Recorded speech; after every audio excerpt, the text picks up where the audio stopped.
Halo loh, apa kabar? Assalamualaikum warahmatullahi wabarakatuh. Senang sekali saya Sebenarnya Arif dari Forum News Network. Masih banyak yang menikmati libur panjang ini ya. Tapi saya ajak Anda untuk berbincang ini soal mutasi di TNI karena beberapa petinggi dari TNI itu misalnya seperti Kepala Staf Angkatan Laut itu Pak Muhammad Ali, Laksamana Muhammad Ali itu akan pensiun pada bulan April dan di samping itu juga akan ada sejumlah kalau di TNI Angkatan Darat bintang 3 yang juga memasuki usia pensiun. Berarti akan ada mutasi besar-besaran lagi. Dan seperti apa sih konfigurasinya? Karena ini tentu saja berkaitan dengan tetap saja kalau ada mutasi di TNI itu berkaitan juga dengan peta politik nasional yang mesti kita bicarakan. Saya ajak Anda seperti biasa kalau ngomongin soal TNI dengan Bung Selamat Ginting. Assalamualaikum Bung Ginting. Waalaikumsalam warahmatullahi wabarakatuh. Ya, Benar, ini Bung Hersu. ya benar. Jadi Hmm. memang bulan April ini Hmm. Kasal Laksamana Muhammad Ali akan memasuki usia 58 tahun. Hmm. Jadi kemungkinan akan ada mutasi besar-besaran Hmm.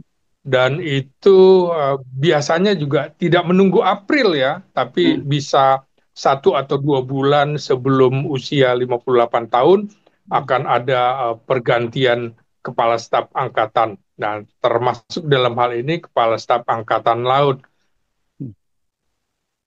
Nah, kebetulan Laksamana Ali ini lulusan Akademi Angkatan Laut tahun 1989, Hmm. karena itu pula di Jarna terutama bintang 3 Angkatan Laut juga akan memasuki pensiun. Misalnya Laksamana Madya Denny Hendrata 89, Laksamana Madya Coki Huta Barat 89, Laksamana Madya Budi Purwanto 1989, dan juga Laksamana Madya Agus Haryadi walaupun lulusan tahun 1992 tapi akan segera pensiun, Bung.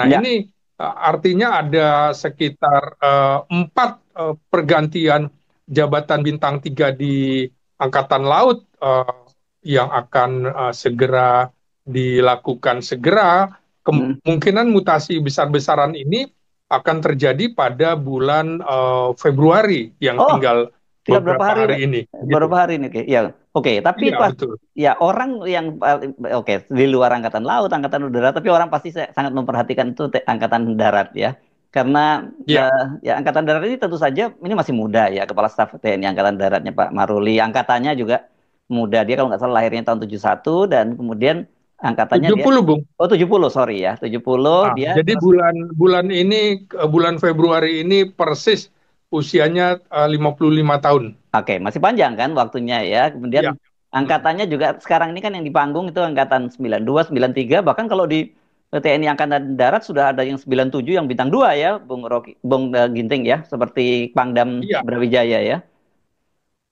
iya, iya. Jadi menurut saya juga kebetulan ada sekitar 27 letnan jenderal di Hmm. Angkatan Darat yang Hmm. masih aktif. Ya. 9 di antaranya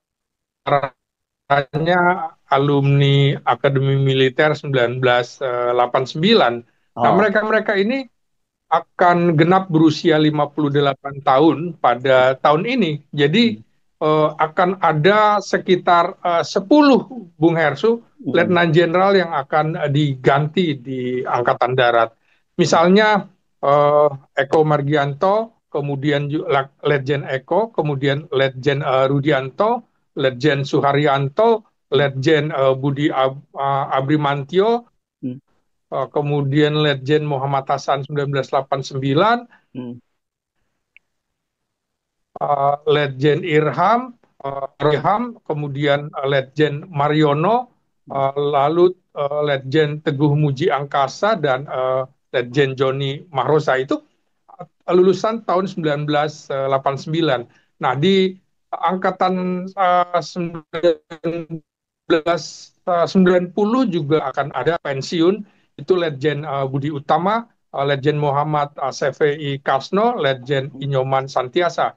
Jadi Hmm. ada lebih dari 10, Bung, Hmm. kira-kira uh, uh, kira-kira 13 yang akan pensiun tahun ini, Bung. Jadi Ya. besar-besaran terjadi pergantian elit di Angkatan Darat, Angkatan Laut, dan juga Angkatan Udara, begitu Bung Hersu. Ya, oke. Artinya kalau kita fokus katakanlah ke angkatan daratnya dulu ya, ini kan bisa terjadi posisi-posisi yang semula ditempati oleh bintang 3 yang sekarang pensiun itu ditempati oleh bintang 3 yang baru saja promosi, kan begitu ya? Atau kemudian ada yang bintang 2 yang juga promosi naik ke Iya, bintang iya. 3 kan gitu ya? Iya, saya kira ini giliran dalam tanda petik lulusan 1991, 1992, dan 1993. Memang ada juga 1994 satu orang yang sudah bintang 3, yaitu Letjen Tribudi Utomo yang menjadi Sekjen Kementerian Pertahanan. Nah, saya kira eh, Panglima TNI juga yang menjadi catatan Bung Hersu, tahun ini juga pensiun pada Agustus 19 pada Agustus tahun ini, sehingga ini menarik perhatian bahwa akan ada kemungkinan pergantian Panglima TNI, Kepala Staf Angkatan Darat, Kepala Staf Angkatan Laut, dan bisa juga Kepala Staf Angkatan Udara diganti pada tahun ini juga. Begitu Bung Hersu. Oke, angkatan udara kan masih cukup muda kan, Bung Ginting, belum waktunya pensiun kan? Iya betul, masih usianya masih cukup panjang, tapi bisa saja terjadi pergantian karena pergantian rejim ini juga Aha. memungkinkan ada Hmm. pergantian elit dan bisa saja kemudian posisinya ditarik ke atas ke Mabes TNI gitu, Iya, misalnya iya, iya. eh, apa Kasau yang Tony Harjono yang masih sangat muda dan melampaui banyak angkatannya, bisa Hmm. juga ini diganti. Nah, era Jokowi ini yang menarik adalah orang-orang yang dekat dengan Presiden Jokowi waktu itu Hmm. yang diangkat menjadi elit-elit militer. Nah, Ah. sementara kalau menurut saya eranya Prabowo ini tentu saja dia akan juga memilih orang-orangnya Hmm. untuk Hmm. menduduki posisi posisi elit. Saya lihat misalnya era SBY dia lebih merasa nyaman kalau posisi elit itu adalah orang-orang terbaik, artinya pernah menduduki posisi atau lulusan terbaik atau Hmm. Adi Makayasa di Akmil, AAL, AAU, dan Akpol.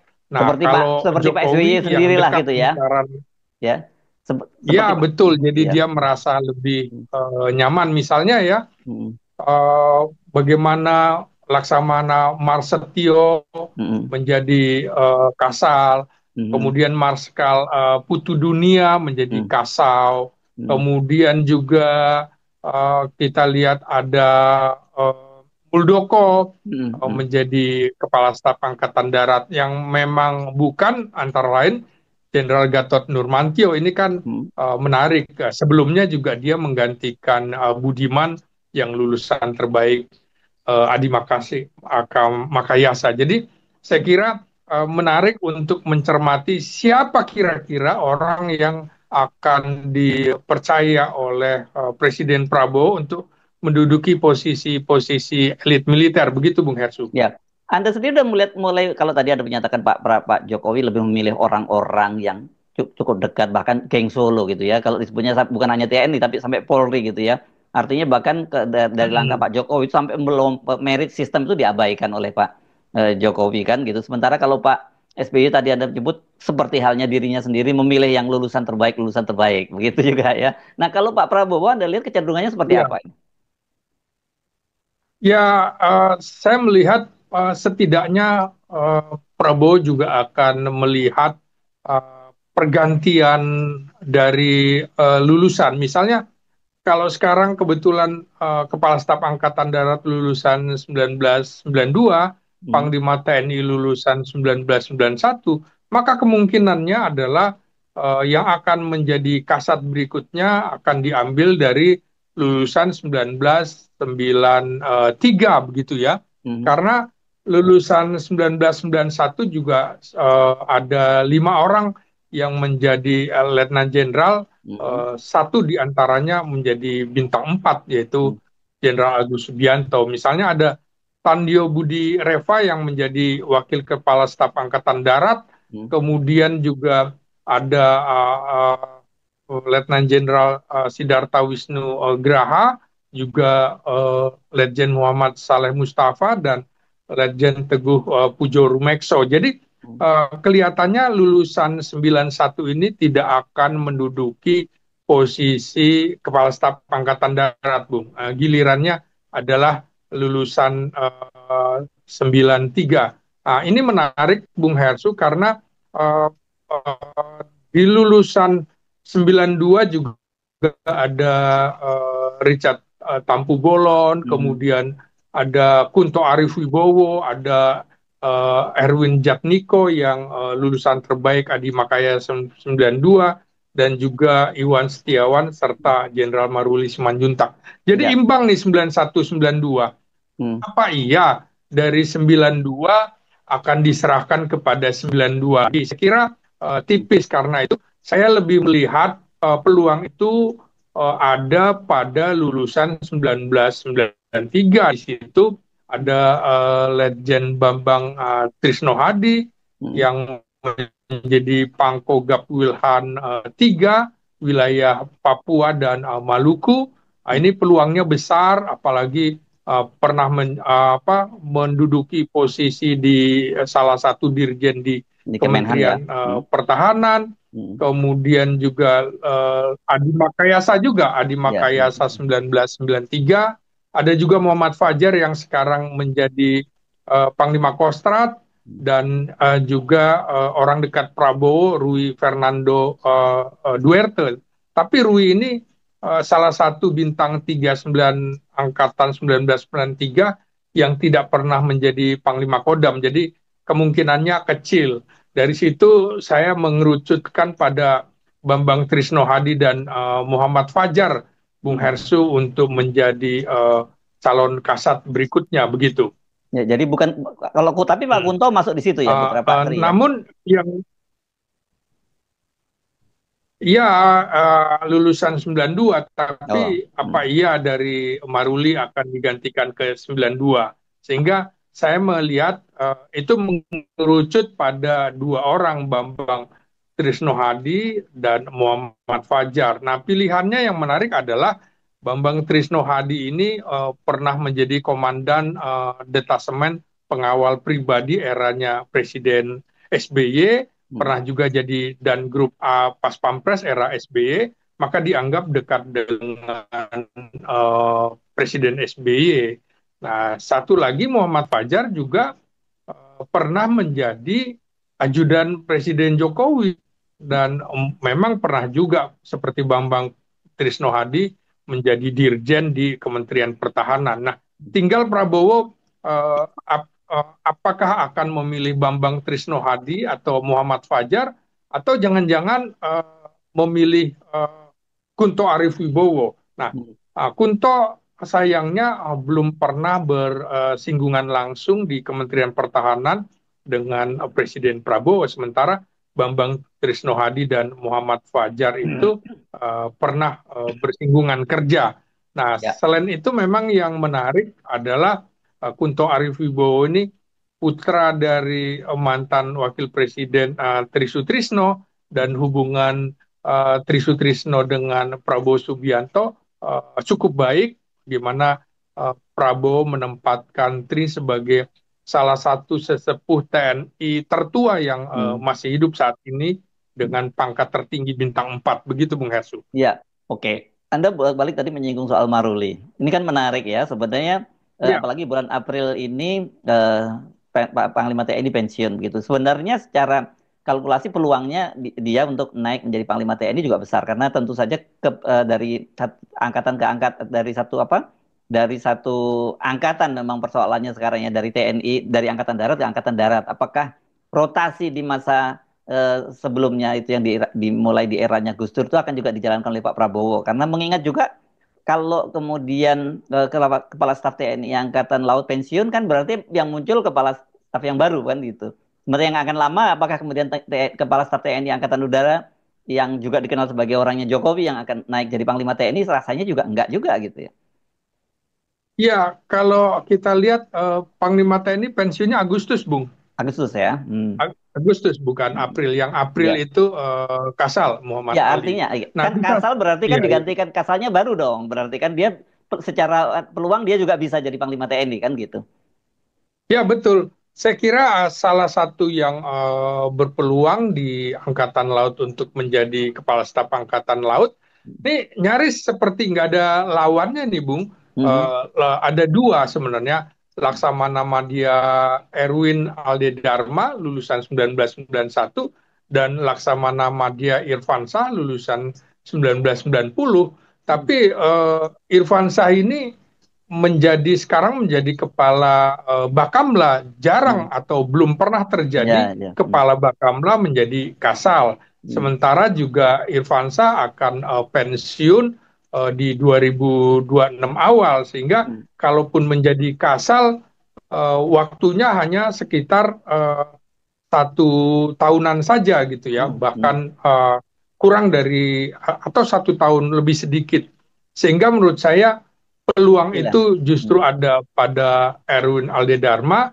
Nah, Erwin ini kalau menjadi Kasal, peluang untuk menjadi Panglima TNI besar karena Hmm. eh, dia termasuk yang lulusan termuda juga di angkatan 1991. Jadi apakah kemudian dari Kasal lagi Hmm. atau dari Kasau, menurut saya rasanya tipis kemungkinan Hmm. kalau ini diserahkan kepada Kasau, karena menurut saya uh, hubungan kekerabatan Kasau Tony Harjono dengan Hmm. Presiden Jokowi sangat dekat sekali. Hmm. Jadi menurut saya kemungkinan Prabowo akan juga enggan menempatkan Marskal Tony Harjono sebagai Panglima TNI. Jadi malah ada kemungkinan Angkatan Laut akan menjadi Panglima TNI lebih besar begitu, Bung. Hmm. Kecuali barangkali ada pergantian di Kepala Staf Angkatan Udara Hmm. yang misalnya banyak sebenarnya lulusan 1990, 1991 yang memadai untuk menjadi Kepala Staf Angkatan Udara. Karena Tony Harjono itu kan praktis, Bung, Hmm. melewati sejumlah angkatan, ya tradisinya Jokowi begitu, Hmm. Bung. Hmm. Hmm. Misalnya uh, sebelumnya kan Fajar Prasetyo lulusan 1988 dan 88B Hmm. dilompati ke 93, Bung. Di Hmm. situ kan ada 89, Hmm. 90, Hmm. 91, 92.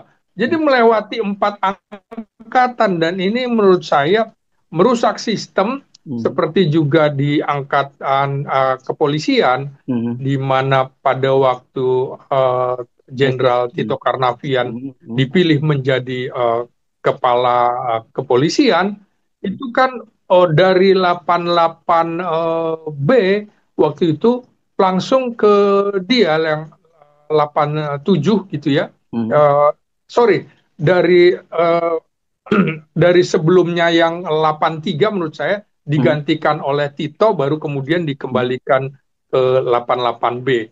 Melewati 4 angkatan. Begitu juga Listio Sigit Prabowo Ya. Hmm. itu melewati dari sebelumnya 88B ke Ke 91 ya. 91. Berarti Hmm. ada 89, 90, 91. Jadi eh, dengan demikian ada sekitar 7 angkatan terlewati di Hmm. kepolisian, dan ini Hmm. menurut saya Jokowi akan dicatat merusak merit system di kepolisian begitu, Bung Hersu. Ya. Dan mungkin ini juga akan ditata kembali oleh Prabowo, terutama di angkatan udara nih, Bung Hersu, yang Hmm. jarang sekali terjadi pergantian sampai melewati sekian angkatan. Dulu memang ada juga Hadi Cahyanto ya, yang menjadi Panglima TNI juga melewati sekitar 3 angkatan, sehingga menjadi Panglima TNI dalam waktu yang cukup lama, 4,5 tahun begitu Bung Hersuk. Jadi pola-pola Jokowi yang memotong generasi dan itu ternyata merusak merit system dan pola pembinaan karir di lingkungan militer dan kepolisian begitu Bung Hersuk. Ya, oke. Nah, kalau Angkatan Darat kan sebenarnya tracknya benar tuh dari Maruli dari 91 Pak Agus ke 92 begitu. Tapi Anda melihat tadi Anda memperkirakan justru bukan Maruli itu apa pertimbangannya menurut Anda? Uh, saya kira tentu saja dalam tanda petik ada ketidaknyamanan Mhm, Prabowo terhadap orang-orang yang dipilih di era Jokowi ya. mhm, Kebetulan kan Kepala Staf Angkatan Darat ini juga dipilih di era Jokowi, mhm, maka yang menarik adalah apakah Maruli Simanjuntak yang usia pensiunnya masih 3 tahun lagi akan tetap menduduki posisi itu, atau Prabowo punya rencana lain terhadap Maruli Simanjuntak, misalnya dinaikkan menjadi wakil Panglima TNI, bisa saja hal itu mhm, terjadi. Dan kemungkinannya kalau seperti Muhammad Ali setelah tidak lagi menjadi Kepala Staf Angkatan Laut, sangat mungkin menjadi duta besar. Nah, kalau kita melihat polanya Prabowo, bisa saja mengikuti pola Presiden Soeharto dulu mhm, ya, untuk menata itu sejumlah jenderal bintang 3 dan jenderal bintang 4 dari 3 angkatan dan kepolisian itu didubeskan Bung Hersu. mhm, mhm, Jadi kita akan bisa lihat jangan-jangan ini akan ada perwira bintang 4 aktif didubeskan, bukan mhm. tidak mungkin hal ini akan terjadi kembali di era Prabowo Subianto, begitu Bung Hersu. Ya, dan tapi kan begini, kalau kita ngomongin Jenderal Maruli, mau tidak mau kita tidak bisa melepaskan faktor mertuanya Pak Luhut, gitu ya. Dan Pak Luhut ini ya Iya, dikenal sebagai loyalisnya Jokowi, tapi sekarang pun juga tetap dipakai oleh Pak Prabowo. Tapi posisinya lumayan dong ya, posisinya Ketua DEN dan juga utusan penasihat khusus bidang digitalisasi malahan Pak Luhut itu.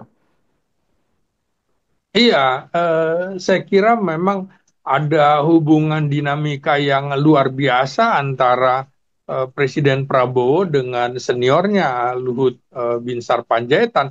Pasang surutnya kan ada. Nah, saya kira juga eh, Presiden Prabowo menurut saya akan coba melepaskan diri dari bayang-bayang para seniornya, baik itu di militer maupun juga dari bayang-bayang Jokowi.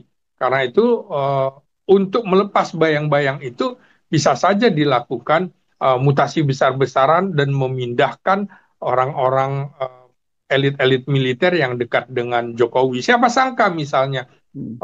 orang yang sangat dekat dengan Presiden Jokowi, Letnan Jenderal Widi Prasiono itu Ya. ditempatkan menjadi dosen tetap Unhan tanpa jabatan. Dan siapa sangka pula Letnan Jenderal Muhammad Hasan Hmm. dari Panglima Kostrat yang dianggap dekat dengan Presiden Jokowi sekarang dimutasi menjadi komandan Sesko komandan Kodiklat Angkatan Darat Hmm. menggantikan Widi Prastiono. Jadi menurut saya pada mutasi berikutnya juga akan ada besar-besaran, termasuk barangkali Pangdam muda yang seperti Rudi Saladin sebagai Pangdam Brawijaya dan Gatot Putranto yang menjadi Pangdam uh, Patimura yang merupakan sepupu dari Presiden Jokowi juga sangat mungkin mutasi Bung, karena sangat mudah sekali. Keduanya adalah lulusan Rudi Saladin lulusan 1997 dan uh, Putranto Pangdam Patimura lulusan 1996, yang menurut saya sebenarnya belum waktunya lulusan 1996 maupun 1997 menjadi Panglima Kodam pada 2024 kemarin. Jadi saya kira akan ada kejutan di mana Prabowo akan kembali menyingkirkan